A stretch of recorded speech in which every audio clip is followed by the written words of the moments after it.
audio? So we're about to be live on YouTube in a few seconds. Okay, perfect. Just wanting to know.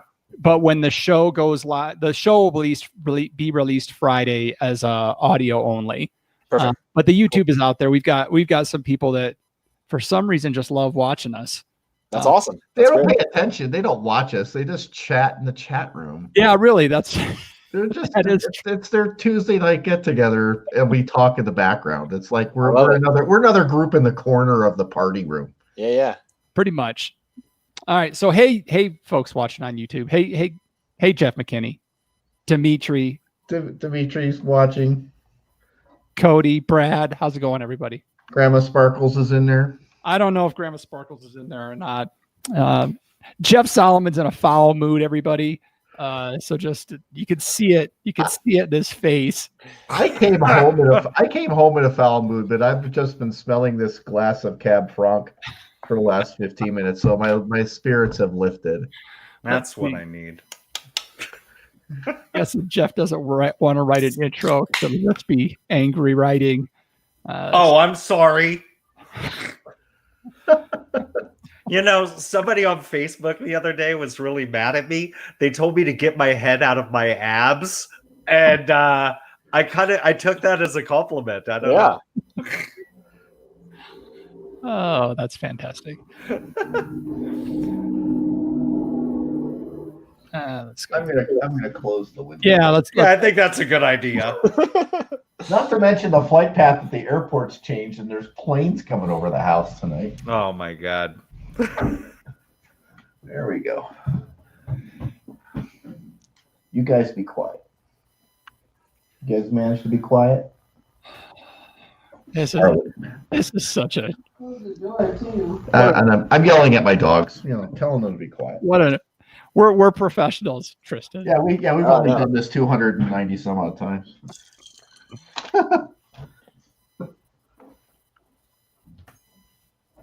Okay. How's everybody on YouTube doing, Jeff? All right. I don't know. They're doing great. Leave me alone. It's my show. I'm gonna sulk. All right. All right. Let me get the recording going. All right. We've got audio recorded. We're on YouTube. That's streaming. Everybody's just watching the Nuggets, apparently. Got the notes up. Got this all ready to go. I've got 4 people with me. I think we're all set. You guys set? We're good. All set. All right. Here we go. Hi there, this is Melanie Openlock with the Dallas Wine Chick, and I'm with the We Like Drinking podcast, where you never drink alone. At the sound of the tone, the official We Like Drinking time will be 5 o'clock. Commence consumption.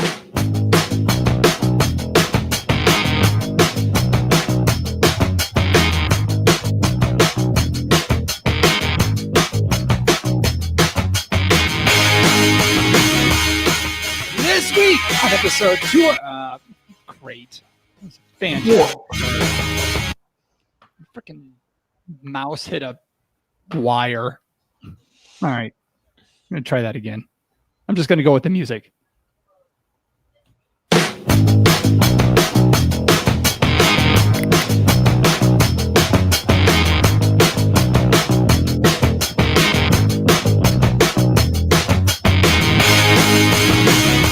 This week on episode 293 of the We Like Drinking podcast, we'll be discussing breaking craft beer news, drinking on the porch, and we're talking with Tristan Chan from PorchDrinking.com. So crack open that beer, uncork that wine, and let's get drinking!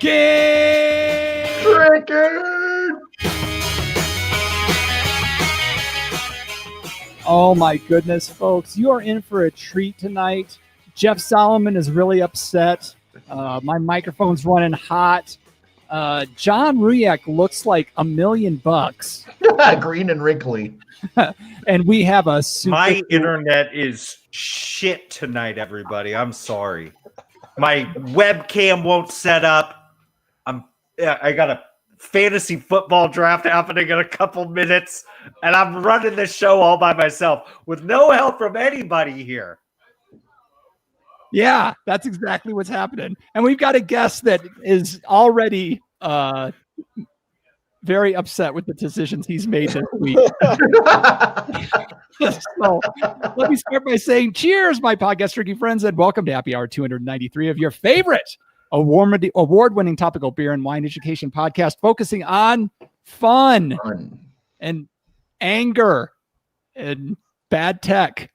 So make sure you never miss another episode of our brand of drinking fun by visiting WeLikeDrinking.com/subscribe. The point where Jeff Solomon is pushing both of his eyeballs deeper into his skull, we reached a good point of the show. So we got some drinking to do. So let's find out who we're drinking with. We're joined by our usual panel members. We have our California Sustainable Wine Growing Ambassador and recovering wine blogger, Jeff Solomon. He's not even. Hi. We have our commercial brewer and snake wrangler, John Ruyak. I'll try to make up with enthusiasm for the both of us. And I am your host and certified specialist of wine, Jeff Eccles. Now, our guest this week is the founder of PorchDrinking.com, a craft beer blog dedicated to promoting the craft beer industry through great storytelling and breaking news you may not find anywhere else. He is also the host of the podcast PorchCast, an offshoot of the blog where movers and shakers from the craft beer industry join our guest and others to be interviewed and discuss the world of craft beer. Please help us welcome Tristan Chan. Welcome to the show, Tristan. Hello, everyone. More importantly, I need to know, Jeff, who are you taking with your number one pick? Leonard Fournette. That's the way things are going. Leonard Fournette. All right. Excellent call. That's an excellent No wonder you're so angry. So welcome to the show, Tristan. Thank you so much for joining us tonight. Yeah, thank you for having me. What's in that glass of yours tonight? Yeah, I am drinking a collaboration between Bierstadt Lagerhaus and Boulevard Brewing. It's their Pilsner, and this is a phenomenal beer. Bierstadt has been cranking out some tremendous lagers for the past couple of years, and we are so lucky to have them here in Denver, Colorado. Nice. John, what you got? About Bierstadt, one of the few 14ers that I did when I lived in Colorado. Tonight I'm finishing off the wine that I posted in the tavern on Sunday. So we bought a bottle of Vivac Cabernet Franc. The grapes are grown at the Abbott Vineyard just down the highway 2 or 3 miles. So yeah, it just smells awesome. I'm finishing this up. Excellent. Jeff Solomon. Well, I wanted to impress everybody, so I have my last can of Black is Beautiful. As you may recall, I was able to get this as a mixed 4-pack, so I had 4 different breweries' interpretations of the Black is Beautiful. This is the Laughing Monk Brewing Imperial Stout. It's 10% like they all are, but this one has maple syrup in it. So I'm just looking for all the sugars, all the conteners. I already feel like shit. May as well feel like shit tomorrow. Am I right, everybody? Mm-hmm. Go for it. I love you guys. And it's for a good cause. Come on, Solomon. I'm really one pull. on it. One pull. You can do it. There you go. No. Step it up. And we had our Oscar Blues episode that we had last week. So I'll be drinking some Oscar Blues for a little while. This week I'm going to start off with Mama's Little Yellow Pills. But then funny story, I bought the 15-pack last week. Friday night we had some friends coming over to entertain, and as a gift they brought some Oscar Blues. So I've got an Old Chub to follow this one out. Their Scottish ale that is actually one of my favorite that they produce. So that's what I'll be having tonight. Now, as far as Tristan goes, you can find him on his blog and podcast, as we mentioned, at PorchDrinking.com. You can also find him on Instagram at Tristan E. Chan and on Twitter at Tristan Chan. Is there one you prefer? Is there a social media platform? I would say just follow us on the Porch Drinking outlets. You don't have, I'm pretty much just talking about Kentucky basketball on my personal. Understood. Okay, so we've got our drinks in hand. We're getting ready to go at the show.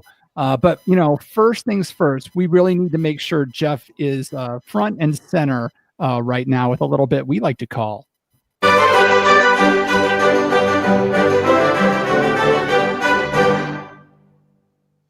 wine, beer, spirit, or pop culture reference. This is where I am going to give our panel a term, and they have to let me know, is this a wine term, a beer term, a spirit term, or some sort of pop culture reference? The term this week is Minshew.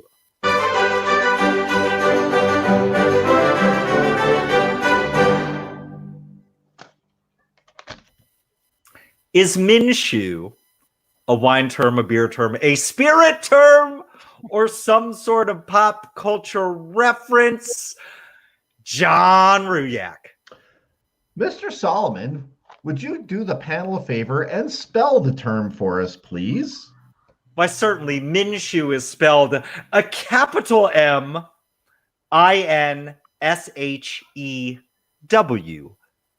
Minshew. Oh, ooh. Yeah, that changes everything, John. Yeah, I know. I thought it was going to be an E or an umlaut or something. Minshew. You know what? This is crazy. I've heard this term, and I don't remember where. I've heard it. I do not remember where. I know patashu is a kind of dough that they use all the time on the British baking show, but this is not that. Minshew. Oh, this is killing me because I have heard this. It sucks now that we have 4 categories, because before I could guess one and I'd have a 33% chance of being right, and now it's only 25%. So, wow, Minshew. Make a guess of some kind, man. What? I mean, come on. I think this is a pop culture reference, but I do believe it's got something to do with Jeff's fantasy football draft, and it's probably his 3rd string tight end. Very interesting. John Ruyak comes around and goes with the default that it is a pop culture reference. And because I happen to have a fantasy football draft that I'm doing tonight, and by the way, stick around later in the show if you want to be part of our one and only vampire fantasy football draft near the end. Stick around and talk to us, everybody. But Ruyak says it has something to do with fantasy football. I'm going to go with our guest, Tristan. Is Minshew a wine, beer, spirit, or pop culture reference? I'm pretty sure I've heard this before as a football player with the Jacksonville Jaguars. So I'm going to guess it's pop culture. Okay, so Tristan is also saying this is a football term. Ruyak said it was a tight end. Tristan says he or she plays for the Jacksonville Jaguars. Very interesting. Jeff Eccles, what say you to Minshew? Yeah, as soon as you said it, I was like, okay, this is a football term. Jeff's completely absorbed with football these days. Last week he was complaining about how he wasn't ready for it. Now he's got a league lined up during our show. He's got the Vampire League coming. I think he's all in now. So I was going to go with football as well. Everybody else has done it. It's very rare everybody goes the same thing. So I'm not going to go with your son's tiny shoes. I am going to say that this is a pop culture reference. I'm going to say it's a football reference as well. And I am going to say that you are in a league that is for some reason drafting punters now. And this is your number 1 pick of a punter. What's great is somehow you all gravitated towards football, and I can see why your minds would go in that direction. Maybe you were thinking about a football player for the Jacksonville Jaguars. He plays quarterback, and his name is Gardner Minshew. He came on the scene last season because he always wore like this really like sweaty bandana, and he had like this gnarly mustache. Really, Gardner Minshew looks like really he was a soothsayer because he looked like he was in a coronavirus lockdown before that was the cool look to have. But the reality is, and this is so great because our friends that are watching live right now in the chat, they are on it. I see Dimitri mentioning this. I see Cody mentioning this.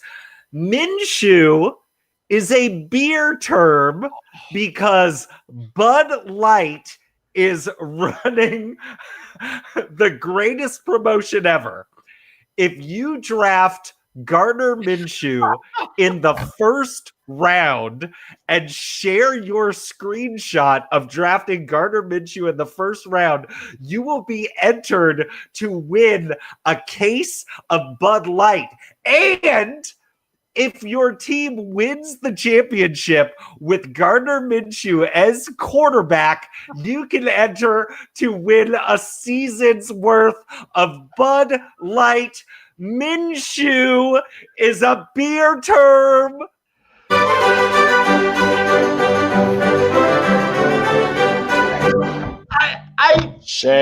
I want to appeal to a higher authority, our guest. This is bullshit. That's a bullshit answer. That's a beer term, or that's a pop culture reference posing as a beer term. Times two.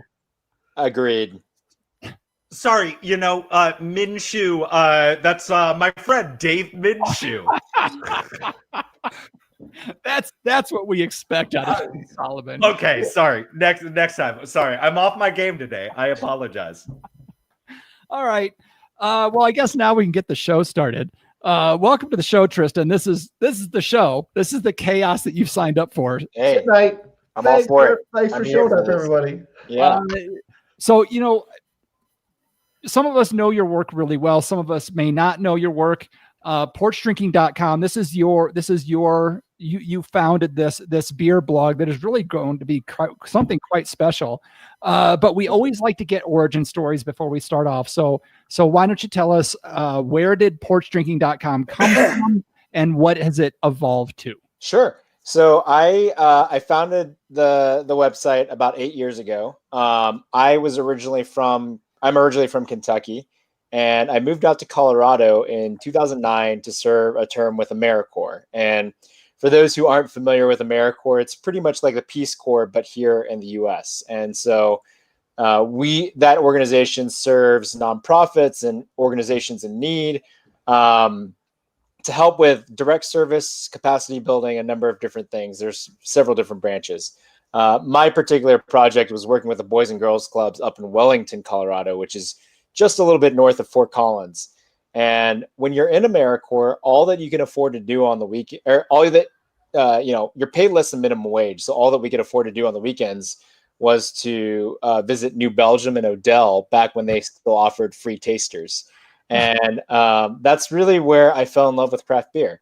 I was a journalism major in college, and I was trying to figure out a way, after hearing these incredible stories about breweries who would help each other out whenever they were, low on hops or, missing certain ingredients, calling up their neighbors down the street and having a pallet of that ingredient delivered within 30 minutes. I just thought this was unlike any other industry that I'd ever experienced. And so I through my journalism background, I decided that I wanted to help tell impactful stories within the craft beer industry and do so with a positive, outlook.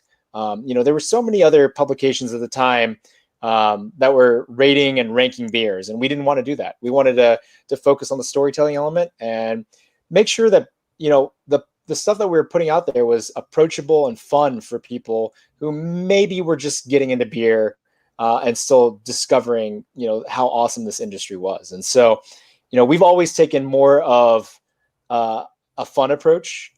We try to tie in pop culture, which is why I love that you all have that opening segment. We've done Avengers characters that are paired with beers. We've paired, pop culture in the sense of like reaching out to brewers and finding out what they listen to while they brew, finding out their playlists. We've done presidential debate drinking games, and so we really want to make beer fun and approachable.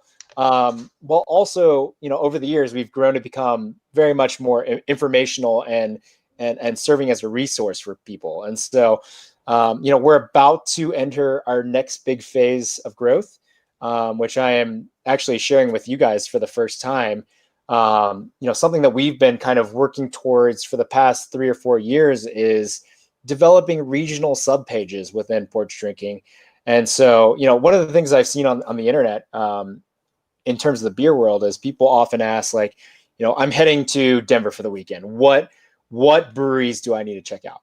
Or, I live in Chicago and I just moved to Chicago, and what are the top, lager producers, or what are the best hazy IPA producers? And so we want to provide that information for beer drinkers within each region of the US. It's similar to like a Thrillist or an Eater model, but for beer.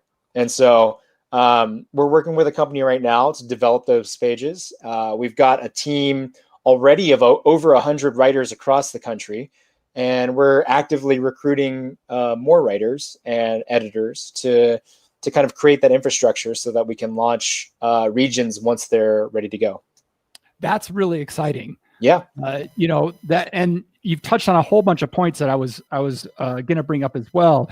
You can really tell you have that journalism background, because that is one of the first things that jumps out to you, is that Porch Drinking is not your typical beer blog. Because a lot of times, like you said, it's just like, hey, it's ratings or, sure, very, very local, hyper local. Sure. Whereas you've gone, and the writing's really good. Thank you. And the writing's really good. And you said you have over 100 people writing for Porch Drinking now? We do, yeah. Absolutely. That's amazing. And one of the other things that you guys do really well is sometimes is you catch some pretty big stories. I've seen several stories. I want to say like the Stone lawsuit against Miller Coors a couple years ago was one that you guys really broke. How are you getting some of these kind of breaking news kind of stories for Porch Drinking? Yeah, so it's definitely something that has developed over time, because I think when it comes to any sort of reporting, it's all about relationships. Sometimes stuff falls into our lap through people that we never would have anticipated, and but I think it's a testament also to the hard work that our team puts forth. People won't trust you with breaking news stories unless you do a great job at reporting first and foremost. And so, I think we've been very thoughtful about making sure that we are reporting in a very fair and balanced manner. We very much strive to present both sides of the picture and not try to, sway opinion either way. Sometimes it does come, it's natural to have some biases, but we really do want to present the news. When it comes to news, we want to present it as is. Now, editorial wise, we do try to make it very clear. But we were the first to break the news that Breckenridge Brewery was acquired by Anheuser-Busch, and I think that was one of our biggest breaking stories of all time. That really did come from relationships. Similarly, we. You talk about Stone. We were on top of the Stone and Miller lawsuit, but even more recently, we followed up on a lead where Stone was suing. Stone had a trademark dispute with a small brewery in Kentucky, and that ended up being pretty big news as well.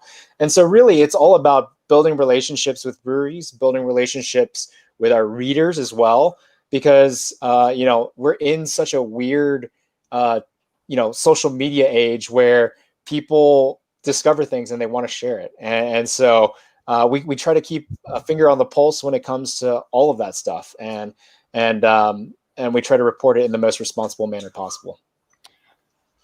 So as a journalist with some integrity, what when you see some social media thing pop like that, how hard is it for you to like pause for a second to make sure you get all the information before you guys report on it? Yeah, I think that's a really, really great question, actually. It hurts me tremendously to see when people talk about fake news, because I think absolutely fake news is out there. There's a lot of people who aren't responsible in their reporting, but coming from an actual traditional journalism background, I will say that journalists are oftentimes the nerdiest group of people in any industry. And I say this in the sense that journalists often call each other out for irresponsible journalism practices. And so I very much prescribe to that manner of saying like, hey, like it is such a deep responsibility to report news that other people are consuming, because you can sway opinion in so many different ways without intention. And so for me, I've seen so many cases where people will either take a press release and just copy and paste it. That's not our style. There's a purpose for that. I don't necessarily agree with it. I think that in order to report the news, you have to actually do some reporting. And so I try to instill in our writers, you have to get at least generally 2 sources. And if anything, if there's a controversial topic, it's very important that you reach out to both sides and get statements from both sides. With the Stone situation, we actually spoke with both Stone Brewing and Saul Stone Brewing, which was the brewery in Kentucky that was facing the dispute. And so having both sides just lends credibility to your story, because you're getting both perspectives, and you can interpret that however you as the reader would like. And so that's what we want to do. We want to present things for you to interpret, and you can make your own decisions behind it. And it's great to read, and it's very refreshing. Jeff Solomon. I actually have a question from the chat, because they're fighting each other to get questions in right now. Our friend Dimitri wants to know, just right off the bat, best beers from Kentucky. What should people be looking for? Oh man, there's actually quite a few. One of the first breweries that we actually featured when we launched in 2012 was from Country Boy Brewing. There are really 2 breweries in Kentucky that have become somewhat regional powers, and both it's Country Boy Brewing and West 6 Brewing, both of them out of Lexington. And then also out of Louisville, there's Against the Grain, which they've blown up in a bigger way as well. But from my hometown of Lexington, both Country Boy and West 6 have kind of created this perfect nexus where they've built out a really great core lineup, but also have some tremendous specialty releases as well. Both of them have really great barrel aging programs, and both of them also have core beers that you can enjoy and crush on a day-to-day basis. So I love that. That's what I look for in truly great breweries, is having that balance of core beers that people enjoy every single day, and then specialty beers that beer nerds can really, really get excited for. That's awesome. And again, that's why I'm drinking the Black is Beautiful. Totally crushable beer at 10%. Totally, yeah. I've been known to crush a few Russian Imperial Stouts. Absolutely. On the show. Jeff, did you have another? You said you had another question? Story idea.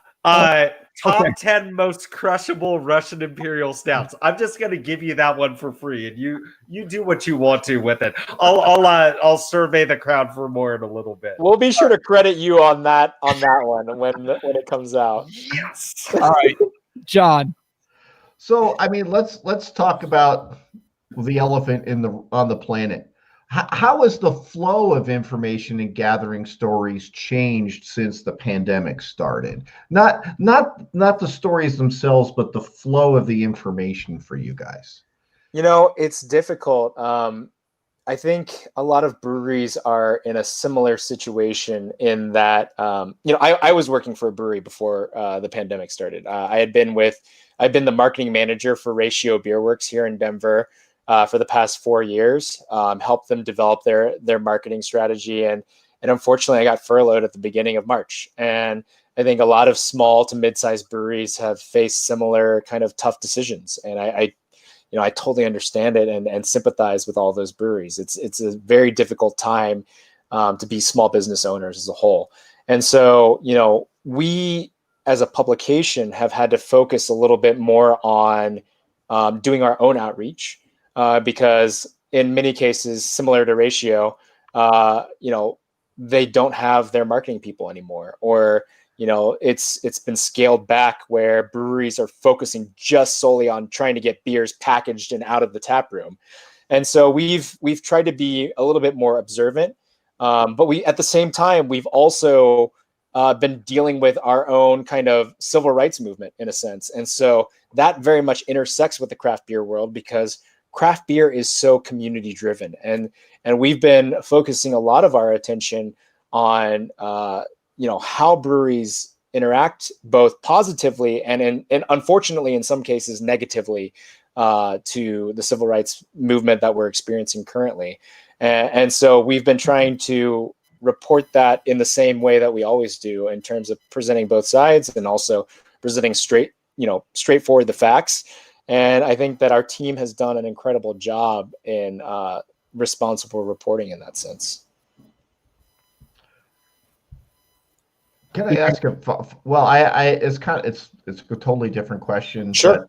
But, talking about beer trends around the country, and we noticed something at Lizard Tail that it seemed like people were trending towards lighter beers from an ABV standpoint. Sure. Not, our IPA, well, in some instances, I mean, I can't make enough of it for the tap room. They're constantly draining my supply, but some of the higher gravity beers are and it's during summertime. Obviously, that's Sure. not as much of a deal. But we've noticed this trend even before the pandemic and the summertime hit that lower ABV beers seem to be the way to go. Yeah. People are wanting to enjoy themselves, but not,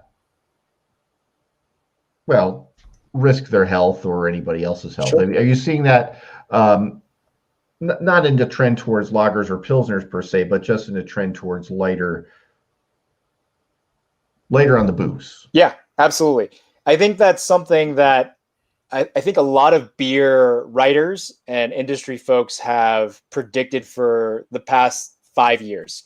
I think that as consumers begin to mature a little bit in their tastes, for me it was an evolutionary standpoint of I got into super high gravity big beers. Being from Kentucky Ale Bourbon Barrel was actually one of my gateway beers, oddly enough, a bourbon barrel aged amber. Oh wow! And then I got into super hoppy beers, which also tended to be higher ABV, but also just very bitter bombs. And then from there, I got into sours, and then and now I've come full circle, and now I'm drinking mostly lagers, pilsners, Hellas's, Oktoberfest. Thank God we're back in that season. But yeah, I think similarly, as beer consumers mature, I think they're discovering that, while they initially had an aversion to the beers that were similar to like the Budweisers and the Coors, they've come full circle to realize that, pilsners and Hellas's and Kolsch's can all have profiles that are more complex and have greater depth than still the Budweiser's, Coors Banquets. And so now it's coming full circle. One of the styles that I'm still waiting, and I'm pleading to anyone that will listen to start ramping up on, is table beers. Table beers generally are around like 3.5%. I love table beers that have just a touch of Brett a little bit of funk on it so that it's similar to a wine profile. But it's so balanced and so understated that you can enjoy so much more of it, and while still getting just that perfect kiss of flavor that you need in beer. So I'm hoping, and I'm still predicting that that's going to be the next big trend in beer. British mild, I think, so kind of like table beer being a lighter in color version of British mild, Sure. which tend to be in that 3.2 to 3.4 range as far as ABV goes. Yeah, absolutely. I'm just saying, like, now that you've said it on our 2-time award-winning podcast, I think it's finally going to catch on. Yeah, it's going to catch some steam. I'd like a table beer right now. I would too. I actually like a bigger table, but that's a whole nother thing. All of this was worth it then. Yeah. So Tristan, you brought up a little bit of the diversity a few minutes ago, and I think it's something while we have you here to talk about. This is something. I mean, even when we launched this show 6 years ago, this was something we were talking about both in the craft beer and the wine world, about how we really needed more diversity in everything, in ethnic backgrounds, in men versus women. Sure. And I think we've been seeing it happen over the last 5 years, but it may be a little bit slower than a lot of us have hoped. Have you seen the same thing? And has the recent events of 2020, what have you seen from brewers as far as their outlook, how they're approaching diversity? And I may as well ask 3 questions at once. What's been you as a minority? What have you seen in the industry?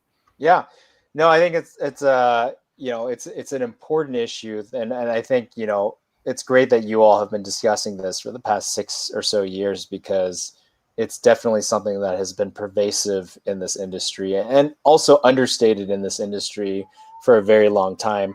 I think that when it comes to diversity, I think a lot of people misunderstand the importance of having diversity, because I think it brings a greater perspective of different views, and it brings more knowledge and a share of appreciation for beer that otherwise has been so narrow. And I think that for me, the whole reason we started Porch Drinking was to bring more people to beer, and I think that a lot of people in this industry share that same appreciation and share that same mindset. And when you're actively neglecting, a large portion of the population in women and people of diverse backgrounds, then you're also neglecting potential beer drinkers and people who can better the beer industry in an impactful way, from different viewpoints, from different approaches, from different cultural backgrounds. And so, I think that that's really important to be more proactive in reaching out, because we can create a better beer culture if there's different viewpoints and different perspectives. I think one of the things that I benefit from coming from the state of Kentucky, and I state this often, in that it gives me a different perspective of people who are very much different from me. Kentucky's obviously a little bit more conservative, predominantly white, and rich tradition in Southern culture. And my family background is obviously, as you can tell, not that. And so, but one of the things that I really appreciate about that upbringing is that I can understand where they're coming from, and I can see how they feel neglected by a lot of more progressive people. They feel like their voices aren't being heard. They feel like they're being treated as flyover states, and so I can at least understand, and I think having that common ground is something that many Americans lose sight of today. We're being pulled in very polarizing directions, and I, unfortunately, so a lot of that is coming from the media, and because politics and media have become this, this game where it's you're either with us or you're not with us, and so one of the things when it comes to race and when it comes to politics is trying to find.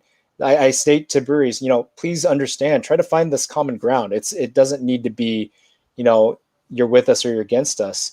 And especially when it comes to politics, I think it's important for breweries to understand that if you are going to, if you're going to market yourself as community members, understand that you have to be community members. You can't just state that in your marketing efforts, in your creed or whatever. You have to live that out. And so not listening to people of diverse backgrounds is not being a responsible community member. And so people, breweries who also aren't willing to take a stand and stand up for their community members is also very irresponsible in my in my opinion. And so it doesn't mean that you necessarily need to be on the forefront, but you have to listen and you have to welcome people who are different than you in expressing how they feel and how they how they interact with you as a community member. And I think that breweries should take that effort to actually listen to their consumers, because that's what being a responsible community member is all about.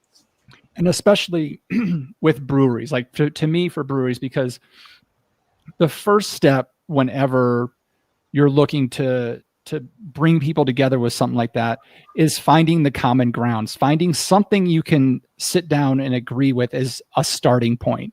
And beer is such a great vehicle for that. Absolutely. And you're seeing so many more members of the Black community that are becoming very active in beer blogging in the beer world, and and people of different backgrounds bring so much more to the table for storytelling and for flavor profiles and for just building a better community, as you were stating.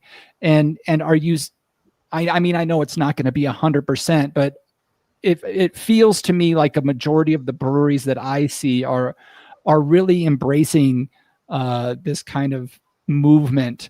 Are you seeing the same thing, or are you seeing less of a percentage, I guess? No, I think it, we've reached a powder keg kind of moment in 2020 where a lot of these issues that were kind of underlying have bubbled to the surface. And I think that breweries are starting to take notice, but you still have issues. Founders had a very high profile case where people were still using the N-word instead in front of a former Black employee.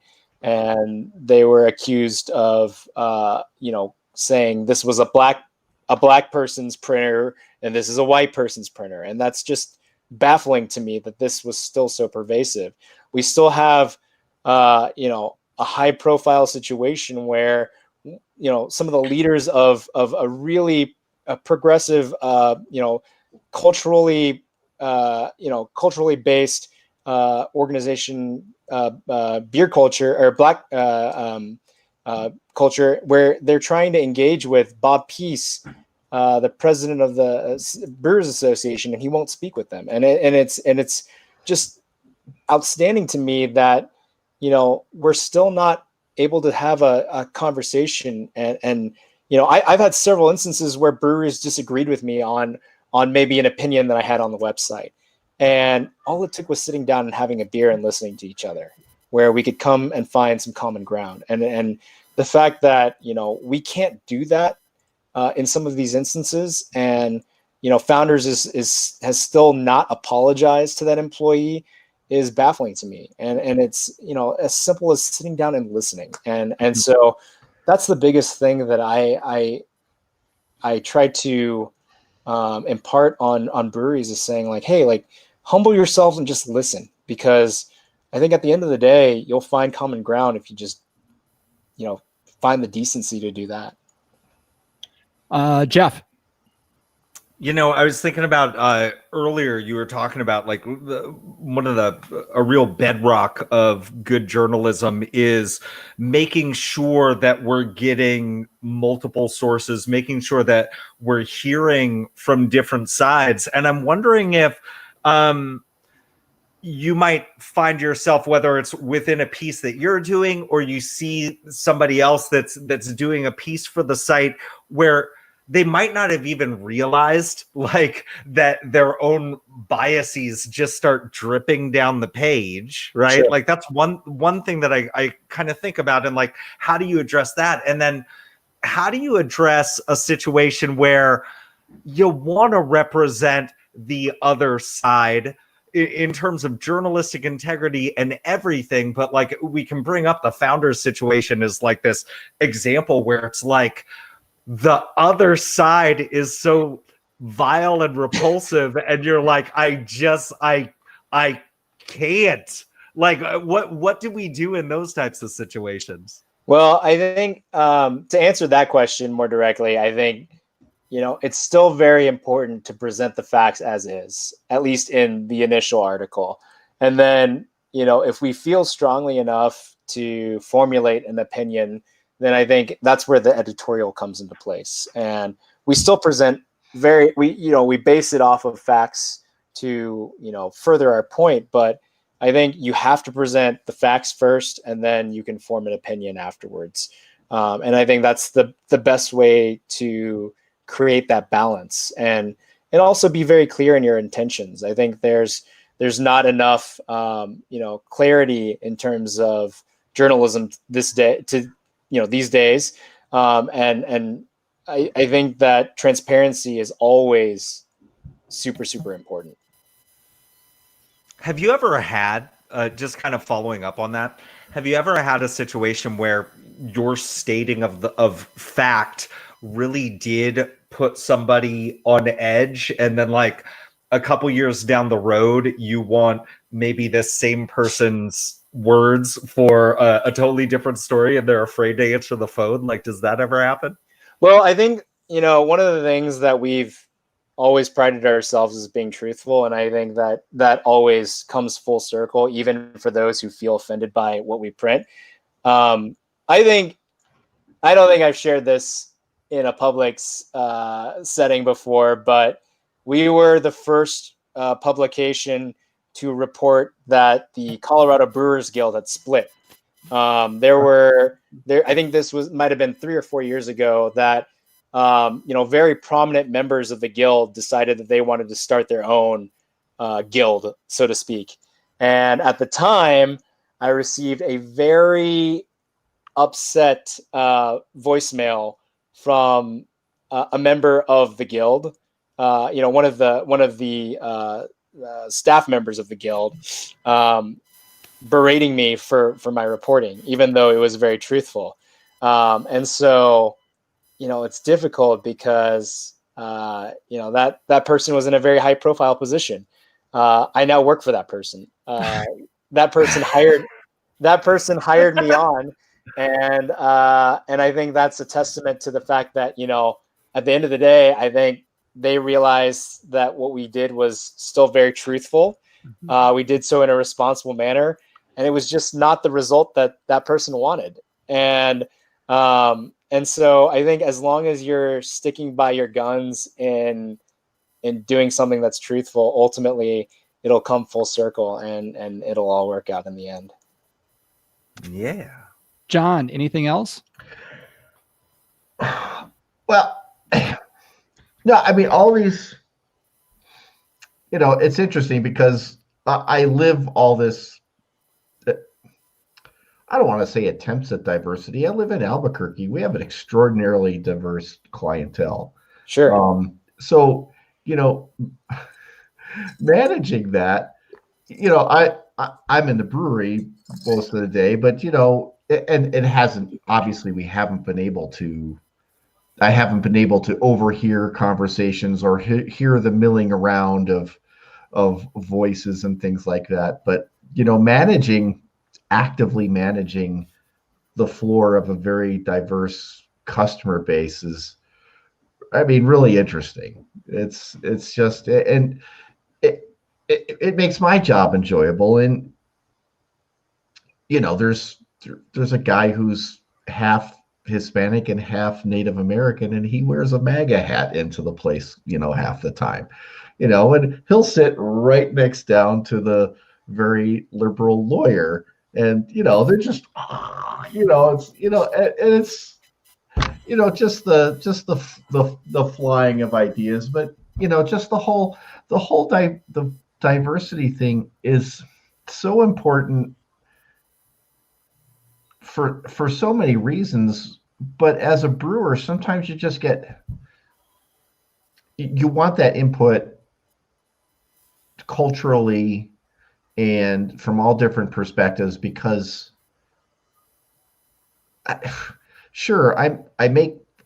we've got 17 beers on tap, but you always want that other fresh idea that makes the job exciting. Yeah. And so that, so the job doesn't become rote. You want it, and that's the excitement of diversity, is always having something different to think about or try to deliver. Sure. Which it should be important for all businesses. And that's creating, and not just because it's the right thing to do, because it is, but it makes your life that much more rich. Absolutely. No, I think you bring up a really great point. I conducted an interview today with a brewer here in Denver, who, I had noticed,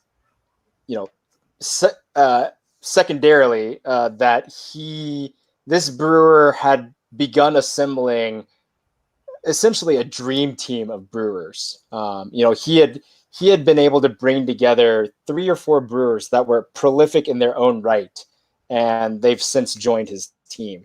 And I had a comment to him in my interview saying, like, hey man, like, I don't come across many breweries where the head brewer has been able to put aside his ego in such a way to assemble, such tremendous talent in brewing, and him still feel so confident in his abilities and not feel dwarfed or feel like there's competition between bringing on so many different brewers. And this isn't a diversity issue, but this is simply a diversity of talents issue, where all of these different brewers that he's brought together have been so strong, and he has no ego in it, and that's something that he said a statement where he said, at the end of the day, if bringing together people who challenge each other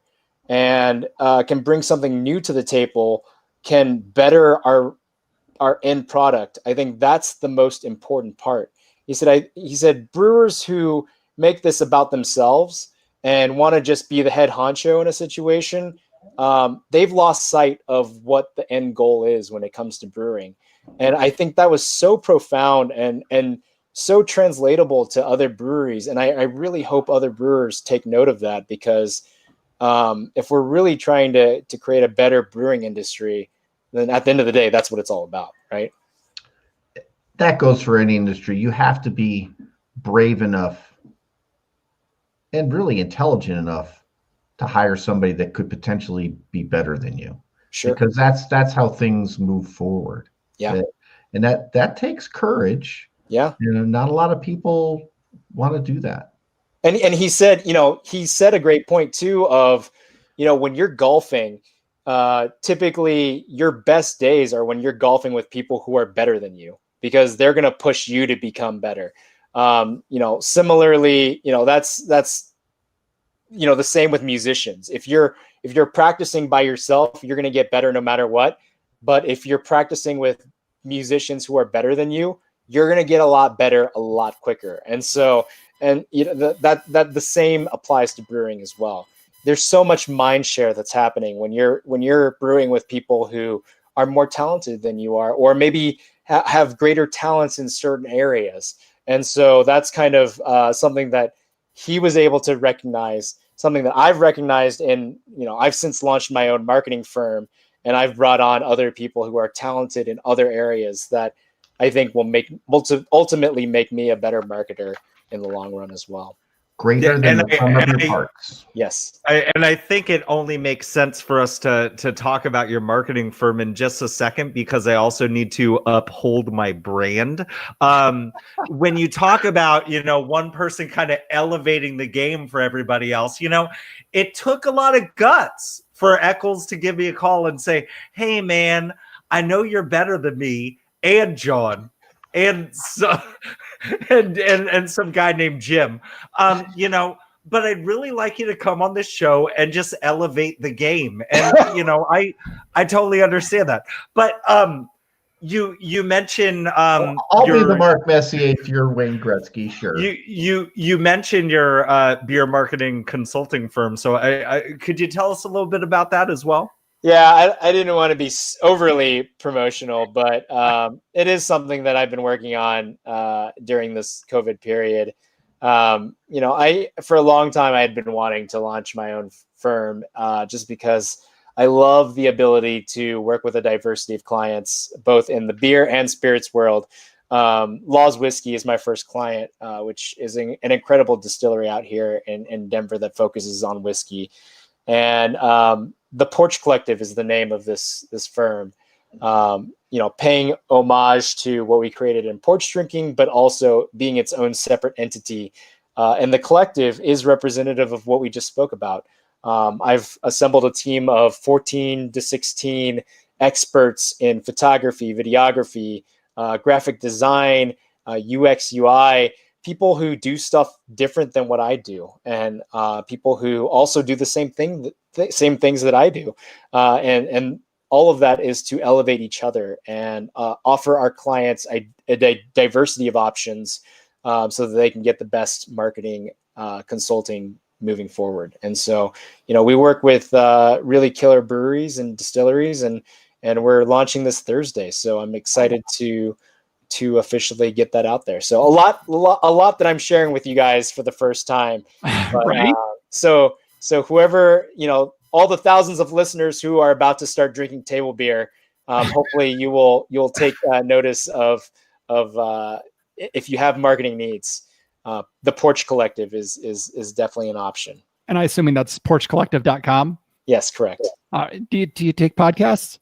Yeah, absolutely. Right. Yeah. I feel like, honestly, you're doing all this great breaking journalism for us too, like exclusive Porch Collective. I try to keep it on brand, only the best for you guys. That's right. So Jeff Solomon, Tristan brings a lot to the table, but I know you always like to tell people how to do their job better. So are you gonna stay on point today as well? Yeah, what I was thinking was, I think in general, and this is in general for anybody who really wants to do great things in journalism, more hit pieces. Can we have more hit pieces? I think that's the key, right? Yeah. I think I need a statement from you first, because I think we've got something coming out on the king of all wine media here shortly. So I'm not answering. Yeah, we try to keep it fair and balanced. We get perspectives from both sides. Jeff, I've been waiting on this moment to ask you for your statement. Shit, Tristan's calling. way more top 13s, and you won't believe number 8 headlines too, right? Like you need way more of those. Yeah. All right, Tristan, man, we talked about a lot, and we tried to compact it as much as we could. But is there anything we may have missed that our listeners need to know about Tristan, about all the porches that you have built onto your deck? Yeah, I mean, porch drinking really is, the name is representative of just that, sharing conversations with your friends while drinking a beer. And that's really what we try to embody in all of our writing. And so one of the things that I've been trying to get across to people who may not have the foresight of looking ahead during this pandemic is the next couple months are going to be really hard on local breweries. So, during the winter months, please do what you can to support the breweries if you have the means to do so. Order beers to go. Order tip your bartenders and waiters. And industry staff really well. If you have the means to do so again. But it's going to be a really tough time for this industry and the service industry as a whole moving forward here. As it gets colder out and people we can't have people on the patios when it gets colder out. So yeah, if it's all possible, please prepare to ramp up your support and drink more beer. Yes. Way more of the local stuff, all the local stuff. Absolutely. Excellent stuff. Guys, if you have one last question, go for it. John? No, I kind of don't. Jeff? No. Did you draft Gardner Minshew? God damn it. You know what? Here's the thing. I made a big push last season to try to take down the whole league. It didn't work out. I finished 5th, so I got axed in the first round. But actually, my first draft pick, we've been in the draft for almost a half an hour now. Yeah. My first draft pick's coming up now because I traded away all my picks last season. So we'll see. I'll let you guys know. Excellent. Not the best.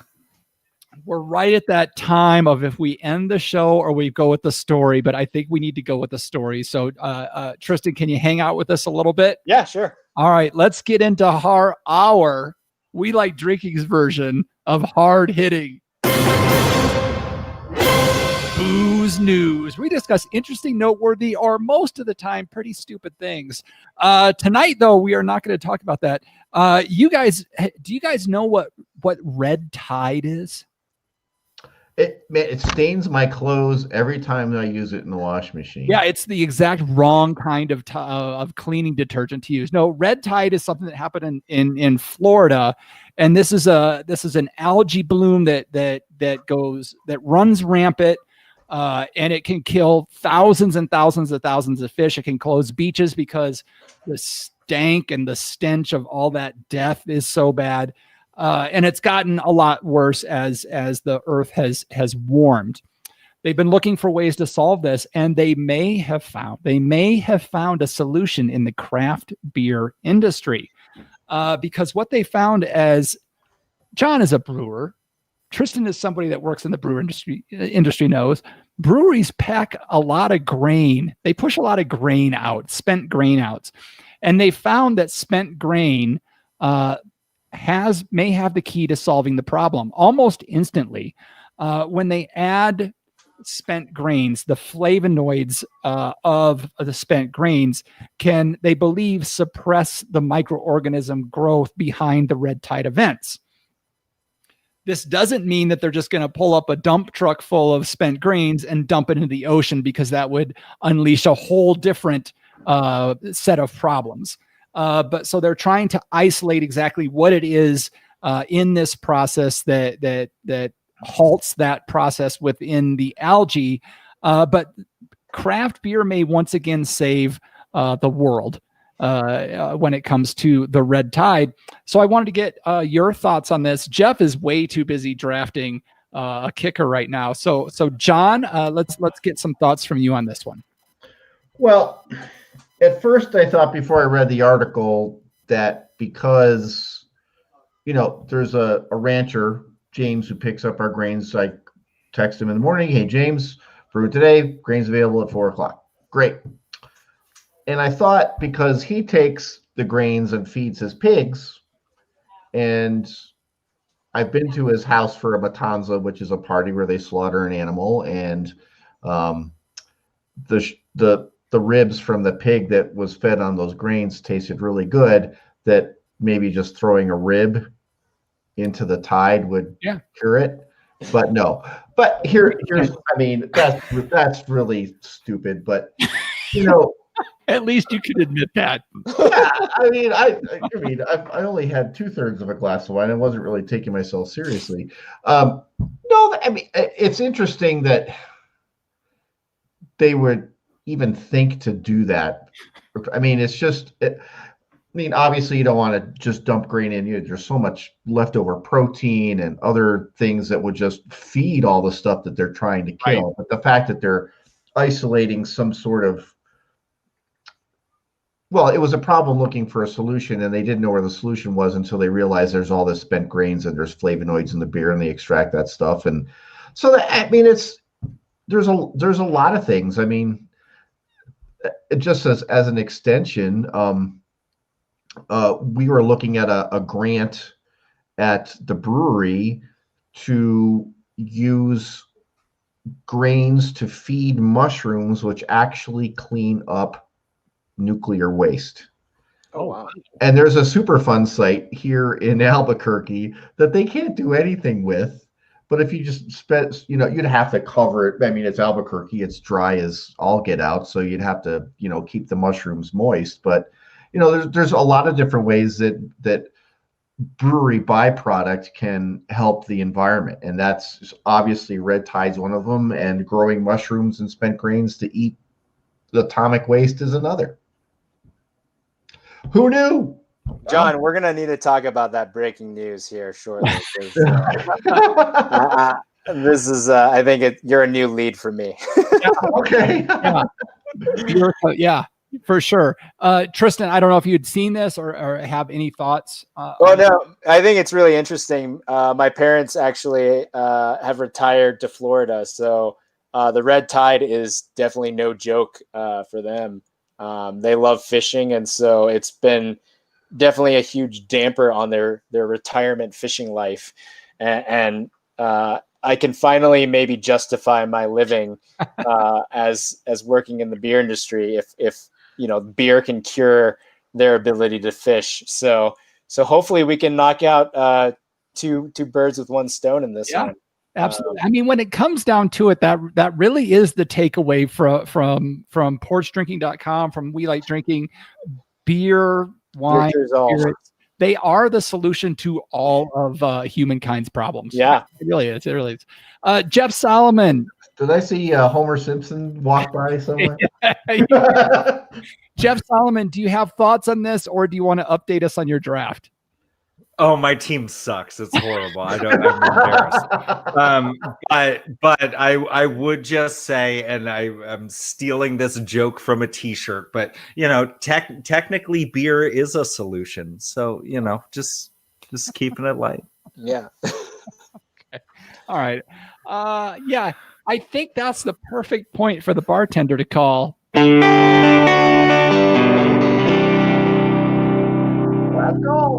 Last call. Last call. Time to clean house and lock the doors. You know what we do here, folks. We're looking for a little bit of help from you. John Ruyak, if the folks want to find We Like Drinking on the social media platforms, how can they do so? There's a couple places. There's Twitter. That's We Like Drinking 1, the numeral 1. Instagram, We Like Drinking, and everybody's favorite place to hang out, particularly on the weekends for roll call, and that's the tavern. WeLikeDrinking.com/tavern. Tristan, if our listeners want to find you or Porch Drinking on the social media platforms or the interwebs, where are the best places to find them? Yeah, our website's porchdrinking.com, and most of our social channels you can find us at porchdrinkingco. And yeah, be sure to follow us for all beer news and beer fun stuff. And looking forward to it regional. We didn't even get to talk about the regional pieces. How many regions? It's going to happen very organically. We're going to launch with Colorado and Chicago first, most likely. And as we build up our regions and get to the point where we feel comfortable with it, we'll launch those subsequently. So okay, be on the lookout. I thought you were going to say we're going to start out with Colorado and then everything else. Otherwise, yeah. Jeff Solomon, if the folks have some thoughts on the show, where can they go to spew them? Just throwing this out there. I could be your man on the street for Gilroy, California. I could tell you all the awful garlic beer that's being made. But For the listener right now on the podcast, take a look at your phone, look at those empty 5 stars, fill them on up. If you're watching us live on YouTube, as you ought to do every Tuesday night at 7:30 Pacific at welikedrinking.com/show, make sure to mash the like and subscribe button. And ding that bell so you get notifications. It's so much funner. Absolutely. And finally, if you've done all that and you want to be an Uber supporter of the show, visit welikedrinking.com/pledge to find out more information about becoming a Patreon of the show and find out for as little as $1 a month how you can help the direction of the podcast. You can also find the show notes for this episode with all the links to the stories or mentions we had at welikedrinking.com/episodes. All right, folks, we packed a crap ton of information into this episode. We hope you enjoyed it, but it's the time of the show where I get to say, okay, panel, let's take one last trip around this table and get some final thoughts before we shut off the lights. John Ruyak. I'm going to rant about something. Oh, shit. How many of you are Breaking Bad fans? Yep, I enjoyed it. Breaking Bad fans suck. They suck. Mm-hmm. The brewery Lizard Tail is located right next to where Sinners and Saints was. Yep. And I mean, like 3 doors down. And it changed hands. It went from Sinners and Saints to Albuquerque Sports Bar. And same owners, they just changed the name. All these stupid ass people from Texas and California show up, take pictures in front of it, and then they leave. Do they support the businesses there? No. Did they support Sinners and Saints when it was open or Albuquerque Sports Bar when it was open? No. They just show up, take their picture in front of the place. Not to mention the grandfather who went there with his granddaughter today. So his granddaughter's taking a picture in front of a place that's lauding the drug culture of Albuquerque. So how is that a good way to raise a kid? You people that travel around and you're Breaking Bad fans, actually do something and support the local Albuquerque economy besides buying gas at the gas station, which is really inexpensive because we have good gas prices here. How do you have hashtag blue ice beer on tap? Why would we lower ourselves to doing that kind of stupid shit? Not to mention all the dumbasses that throw pizza boxes on that poor lady's house. Come on. Jeff Solomon. I'm just surprised. Like, I thought when I was raised on Looney Tunes cartoons, I thought the way that you got to Albuquerque was like in a tunnel behind Bugs Bunny. But no, you know what I hate? Since we're talking about, hey man, this is my time on my show. When we're talking about things that I hate, you talk about fans that I hate. You know what I hate? Fans of the Red Hot Chili Peppers. They could quite possibly be the worst fan base of all time. But Jeff, I mean, look, the Chili Peppers are all right. Sure, I guess they're okay, but their fans are fucking awful. And I swear to you, hell is if you're ever trapped in an elevator and the Chili Peppers come on and you're surrounded by a bunch of Chili Peppers fans singing along all throatily because their dream is to be the next Anthony Kiedis. Like, shut up. You sound like trash. Shut the fuck up. So Tristan, as you can tell, this is the part of the show where you get to talk about whatever you want. So Tristan, any final thoughts before we let you get out of here? This was the best segment of podcasting history I've ever experienced. So I don't think I can top this. If we're gonna go down this road, I'll vent and say Duke basketball fans are the worst sports fans in all of history. Please, you have no loyalty to your team. You have no sense of history to your team. Your coach is equally as swarmy as everybody out there in college basketball, and you should just give up already. There we go. Patriots fans? I mean, that's all. Everything you just said is true. Jeff Solomon, when that happened, did you have fear that everybody was just going to end up in socks? Under a bridge. No. Yeah. Under a bridge with socks. Tristan, thank you so much for taking time out of your schedule to join us. You are doing fantastic work. Like listeners, I cannot stress enough how you need to add porchdrinking.com to your rotation of news sites and go do all the other porch things. They have a podcast we barely got to talk about, a new marketing company. We didn't even get to talk about enneagrams and beer pairings. Yeah. I know. We missed out. We're gonna have to have you back if we can ever get a hold of him again after this episode. So thank you so much, Tristan. It was fantastic having you. Thank you guys so much. Appreciate being on the show. And with that, I'll say thanks again for joining us at the We Like Drinking podcast. Where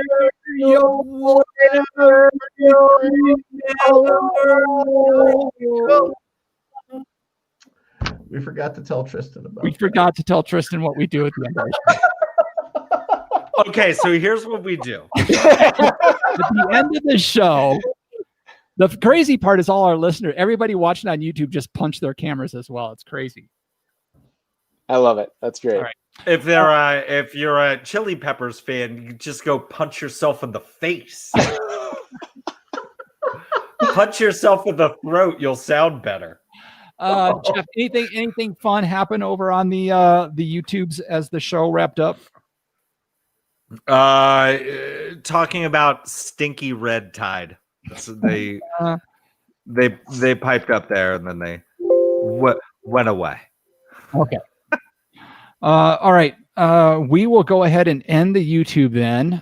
Thanks for joining us, everybody. Most of them are probably sleeping at this point. But thanks, guys. Good to see you all. And we will talk to you next week. Is next week an interesting show? I think next week might be interesting. You might want to tune in.